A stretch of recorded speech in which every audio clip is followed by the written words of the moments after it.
Preneurs, there are 5 levels when it comes to relationships. But the real question is, do you even know what level you are at with your current relationships? Well, today we're going to talk about it. Let's get right into it.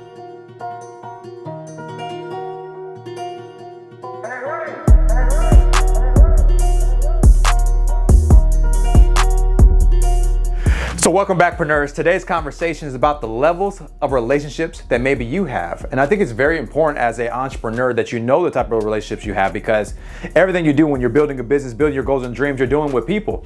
And the bigger the vision, the more help you're going to need. So you're going to need to know the type of relationships you're having and the levels those are at. So I have 5 for you. And so let's get right into it. The first one is surface relationships. So what's a surface relationship? Like, have you ever been to a grocery store and maybe the person that's checking you out, the cashier, or maybe you go to the bank and you know who the teller is and you know them by name. You say, hey, John, hey, Sally, just really quickly transaction. You're on the move. You know them by first name, but you don't know their kids. You don't know their spouse. You don't know where they go to church at. You don't know anything else other than their name. It's very surface. There's no strong relationship yet. There's nothing else beyond that than just being very surface. So that is the first level, all right, of relationships. And when you're building an organization, maybe you're hiring someone new, the relationship in the beginning is surface, right? You don't have no complete trust yet. There's nothing that you're talking about. It's just very, again, shallow. But again, you're getting to that introduction of getting to know each other, maybe on a first name basis. Okay, so that's the first one. The second one is structure. Okay, so what does structured mean? That's the second level of relationships. And you might have that in your organization. You might have that outside your organization.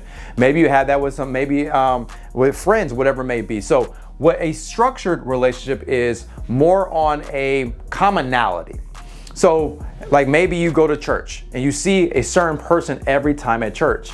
Well, because that's structured. You're going to meet them every Sunday, or maybe it's on Saturday for you, depending on whatever your structure is for that. Maybe you have a friend that you know, okay, that has a kid that has a soccer practice on every Tuesday night. So that's when you see the friend or you see the parent. That's structured, right? So structure is all about you're going to show up at the same place at the same time every week maybe, or it's going to happen maybe on a bi-weekly basis, but it's consistent and it's common interest or an activity. Okay, so that structure keeps you in regards to a relationship. So what type of relationships do you have that are structured right now? What person that you are communicating with and maybe you're building a relationship with, is the relationship is built on you again having that common interest, that commonality, that common mission together. That is a structured relationship. Number 3 is secure. So what is a secure relationship? Secure is someone that you feel comfortable with. This is literally when you start to build trust at this level. Now, I don't just know you on the first name basis. We don't just show up in the same place and have the same maybe interest or activity or likability. Now I want to get to really know you. This is when I get to really want to kind of like start a friendship with you. Okay? And at this level, I'm very comfortable at sharing different things with you.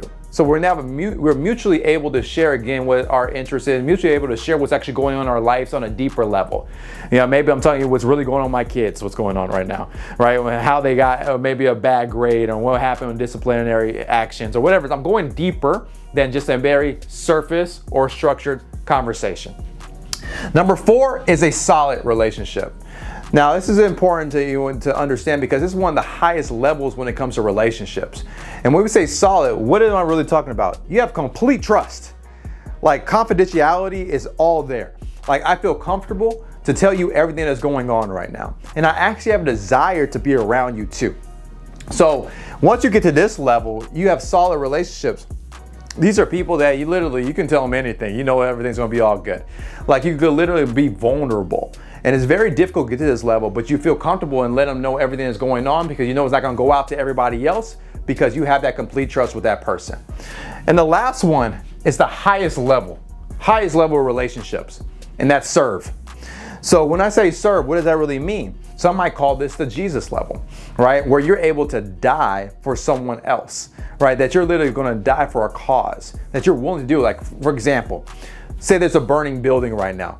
All right. And literally, if you go in that building, you're going to pass away. Like, you're going to die because it's literally about to shut down. But your kids are in there. Your spouse is in there. Your best friend's in there. Someone that you were willing to serve and willing to die for, you're running in there to go save them, even risking your own life. That is a relationship at the highest level. So when you start breaking this down, so what does that really mean for you if you're an entrepreneur? These are very important. Why? Because you're going to go through each 5 of these, all right, for yourself. But the real question for you is, what is your capacity for each one of these levels? So surface, you might be a leader of your organization, or you might be the CEO, the visionary, whatever that may be for you. And so how many people can you have a passive relationship with in your organization? How many people can you have structured with? Your capacity is going to be probably a little bit smaller. As we go to secure, who you're comfortable with, it's probably going to be a little smaller. As the levels increase, the circle becomes smaller, because you're going to have a lot less people that you have solid relationships with than you have secure, and it goes all the way down to serve. You might not have 1 to 2 people you might serve. And if you have beyond that, well, blessings to you as well. But the key is, can you have these conversations with yourself? What is your relationship with yourself? Let's get to a deeper level on it. Because I remember we were building our business, I'm looking at this, and I'm like, what? Am I really having a real conversation with me? So when I'm at this surface level, I used to go like, Curtis, why didn't you not make that call? Oh, it's okay. And they didn't want to answer that call anyways. So that was very surface. I was very passive. Then I got to the level of myself saying, well, do you make time to make the call so you can actually get over your fear of making those calls? Okay. And then so I would schedule a time every day, 10 a.m. and I'll start making calls. So I started literally able to have a better relationship with that thing I was very scared of. So I was structured in that. Then I got to another one where I was secure, where I was actually starting to be more comfortable asking myself the real questions.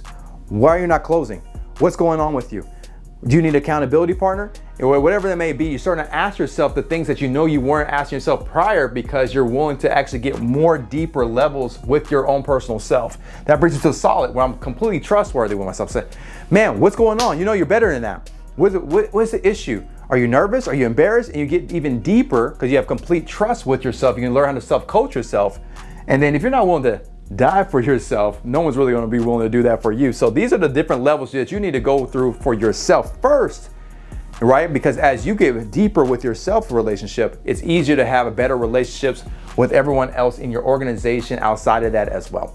So Preneurs, hopefully this video is able to add some value to you. Go ahead and tag another entrepreneur that wants to increase their life to a whole different level, but make sure you're increasing 1% on a daily basis so we can help you increase your profit, your passion, your purpose. And we'll see you guys on the next one.